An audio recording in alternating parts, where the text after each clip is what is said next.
ஓம் நம சிவாய. வணக்கம் மக்களே. இன்றைக்கி நம்ம திருமந்திரம் பாடல் 26, 27 பார்க்க போகிறோம். வாங்க பார்க்கலாம். உச்சித்தத்தில் ஒளிர்பவன் தொடர்ந்து நின்றானை தொழுமின் தொழுதால் படர்ந்து நின்றான் பரிபாரகம் முற்றும் கடந்து நின்றான் கமலம் மலர் மேலே உடந்திருந்தான் அடிப்புண்ணியமாமே. இப்போ ஒவ்வொரு வார்த்தைக்கான பொருள் பார்த்துருவோம். படர்தல்னா பரவி இருக்கிறது, பரி என்றால் விரிவு, பாரகம் என்றால் பூமி என்று பொருள். பாடலோட பொருள் என்னன்னு பார்த்தீங்கன்னா, ஆன்மான்றது இறைவன்கிட்டருந்து பிரிந்து வந்த ஒரு சிறிய ஒளி தான்.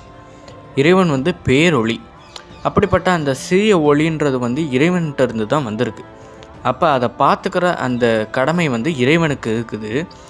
அதை நமக்கு உணர்த்துறாராம். பிறப்பெடுக்கிற ஆன்மாவுக்கு பின்னே சிவனும் இருக்கிறார். அந்த ஆன்மாவை படைத்ததை காக்கும் பொறுப்பும் அவருக்கு இருப்பதை நமக்கு உணர்த்துகிறார்.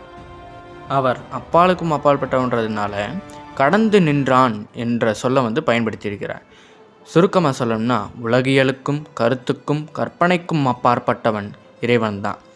ஆகவே எல்லா ஆன்மாவுக்கும் இறைவன் துணை இருக்கிறார் அப்படின்றத நம்ம புரிஞ்சுக்கணுன்றதுக்காக தான் இந்த பாடலில் சொல்கிறார். சரி, வாங்க அடுத்த பாடல் பார்ப்போம்.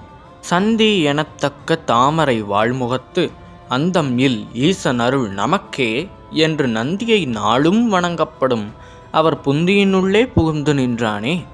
மிகவும் எளிமையான ஒரு பாடல். அதாவது, சந்தி என்றால் கூடுமிடம், எல்லாம் சேரும் இடம்.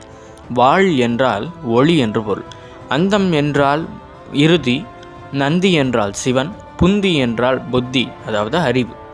நம்ம உடம்புல மொத்தம் 6 சக்கரம் இருக்குங்க. இந்த 6 சக்கரத்தில் சுவாதிட்டானம்னு ஒரு சக்கரம். அந்த சக்கரம் மனிதனுடைய பிறப்புறுப்பில் அமைந்தது. அந்த இடத்துல இறைவன் 1000 இதழ் தாமரையில் விளங்குகிறாராம், ஒளியாக விளங்குகிறார். அப்படிப்பட்ட அந்த இறைவனை எப்போவுமே தனது அவருடைய திருவடிகளை நினச்சிக்கிட்டே இருக்கிறவங்களுக்கு அவங்களுடைய அறிவின் மூலமாக இறைவன் வெளிப்படுவாராம். எப்போதும் அவர்களிடத்தில் இறைவன் குடியிருப்பார் அப்படின்றது தான் இந்த பாடல் மூலமாக சொல்கிறார். இந்த பதிவை நீங்கள் மறுபடியும் கேட்டிங்கன்னா உங்களுக்கு ஒவ்வொரு முறையும் ஒவ்வொரு விதமான ஒரு புரிதல் கிடைக்கும்.